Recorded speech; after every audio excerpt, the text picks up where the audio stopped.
There are moments in life when you realize that the loudest place in the world is not outside of you. It is inside you. You wake up in the morning, and before your feet even touch the floor, you already feel tension in your chest. You open your eyes and your mind is already running. Thoughts, scenarios, worries, imaginary conversations, fears that have not happened yet and may never happen at all. Yet your body reacts as if they were real. Your heart speeds up. Your shoulders tighten. Your breathing becomes shallow. And slowly, without even noticing it, you begin to believe that this chaos is your normal state. Maybe you have asked yourself at least once, why does my mind always go toward the worst-case scenario? Why do I overthink everything? Why is it so hard for me to stay calm? The truth is, this question is not new. The Stoics were asking the same thing 2,000 years ago. Marcus Aurelius, Epictetus, Seneca, men who lived through war, betrayal, sickness, loss, and uncertainty. Yet they understood something that modern neuroscience is only now confirming with incredible precision. You cannot control everything happening outside of you, but you can train yourself to govern what happens inside of you. Marcus Aurelius wrote, "The happiness of your life depends upon the quality of your thoughts." And today, we know that every thought you repeat literally changes your brain. Every fear you feed creates a stronger neural pathway. Every negative interpretation reinforces a mental habit. The more you walk down a mental road, the more automatic that road becomes. That is why sometimes it feels like you no longer have control. Not because you are weak, not because something is wrong with you, but because your brain has learned to move in the same direction over and over again. The problem is that the human brain was not designed to make you happy. It was designed to protect you.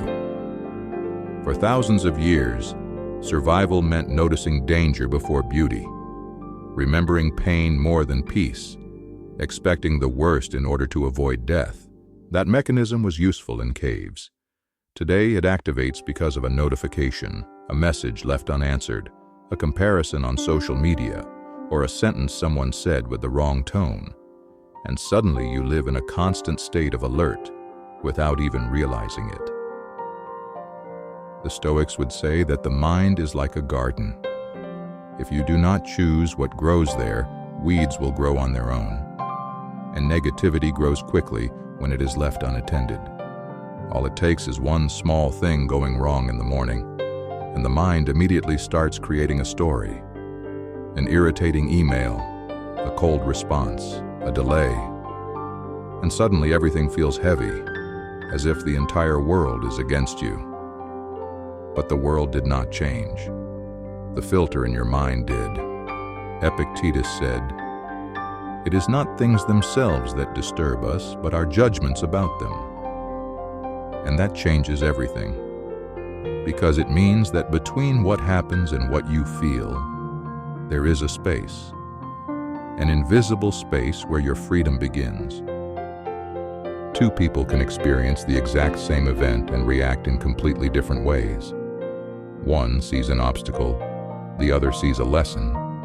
One sees failure, the other sees training. Reality is the same.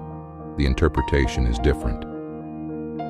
And this is where the real meaning of positive thinking begins. Positive thinking is not pretending everything is fine. It is not forcing a smile while you are falling apart inside. It is not repeating empty phrases in front of a mirror. Positive thinking is mental discipline. It is clarity. It is refusing to hand your peace over to the loudest thoughts in your mind. Most people believe every thought they think. But one of the greatest acts of freedom is realizing that not every thought deserves your trust. Not everything you imagine will happen. Not everything you fear is real. Not everything you feel is the truth. The Stoics called this the discipline of assent. It means observing your thoughts before accepting them, watching them appear and asking, is this thought helping me or destroying me? Today, psychology calls it metacognition, the ability to observe a thought while it is forming without being carried away by it. And it is incredible how much this can change your real life. Think about when you are waiting for an important answer, a message, a result, a phone call. Your mind instantly fills the silence with negative scenarios. It is going to go badly. They will reject me. I ruined everything. The more you repeat those thoughts, the more your body reacts as if they were true. Your brain does not clearly distinguish between what you intensely imagine and what you are actually experiencing. And suddenly you are suffering over something that does not even exist yet. The Stoics would say that in those moments, you must return to what is within your control. You cannot control the response, but you can control the way you wait. You cannot control the future, but you can control how you imagine the future. And this is where positive thinking becomes inner strength. It does not remove your problems. It stops you from becoming the problem.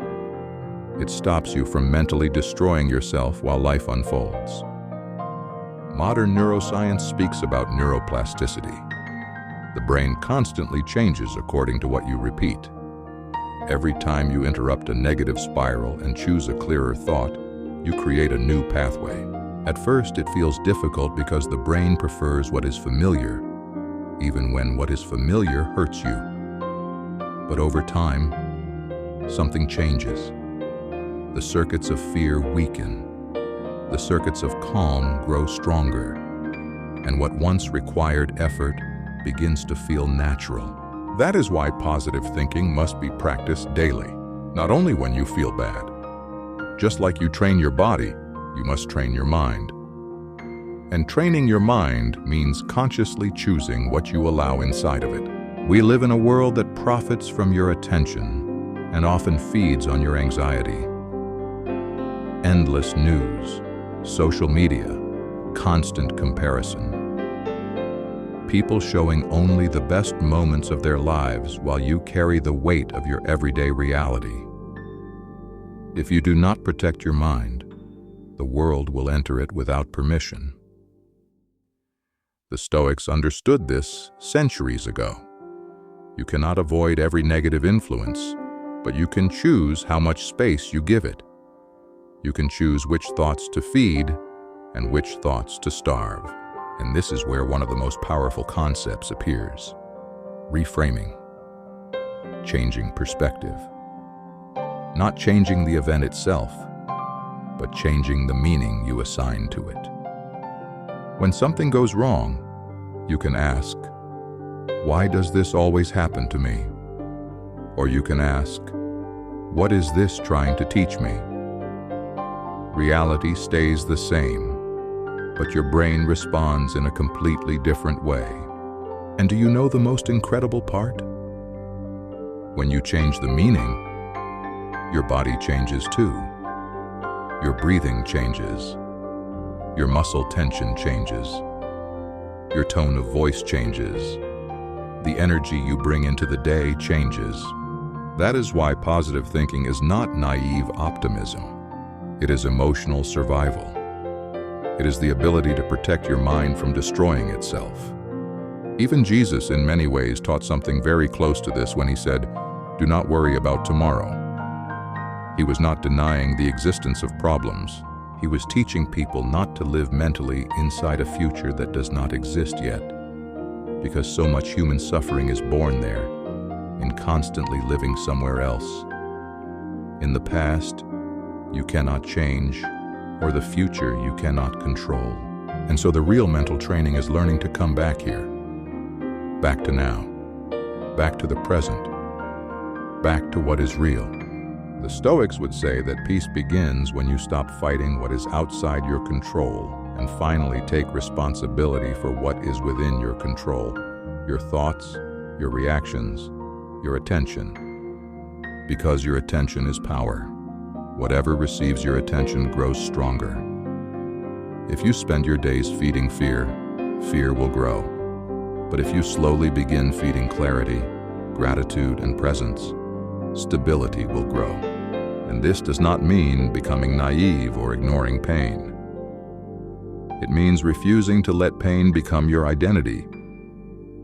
It means remembering that you can walk through difficult moments without becoming your darkest thoughts. There will still be days when your mind races again. Days when anxiety returns. Days when your brain tries to convince you that everything is falling apart. But the goal is not to eliminate every negative thought forever. The goal is to stop giving those thoughts control. Real mental strength is not never having negative thoughts. It is knowing that you are not obligated to follow them. And when you learn this, something extraordinary happens. Your external life may not instantly change, but the way you move through it does. And often, that is exactly where transformation begins. Because peace does not begin when the world stops being chaotic. Peace begins when you stop allowing chaos to enter every corner of your mind. The Stoics would say this is the highest form of freedom. Not controlling the world, but controlling the way you respond to the world. And maybe today, right now, you can begin with something simple. One thought you decide not to feed anymore. One fear you stop repeating to yourself. One deeper breath. One different sentence. One small moment of presence. Because your mind listens to everything you repeatedly tell it. And slowly, it becomes whatever it hears most often. So be careful how you speak to yourself. Be careful about the stories you repeat in your mind. Be careful what you choose to believe every single day. Because positive thinking is not a trick. It is a direction. It is an invisible training that slowly changes your brain, your body, your energy, and your life. And maybe real change begins the moment you stop being a prisoner of your thoughts and finally become the guardian of your mind. If this message helped you see your thoughts more clearly, stay here. Subscribe to the channel and continue this journey with us. We are not chasing perfection here. We are training inner strength, mental calmness, presence, and freedom. And in the comments, write something simple but powerful. I will not believe every thought that passes through my mind, because sometimes peace does not arrive when the world changes. Sometimes peace arrives when you change the way you see it.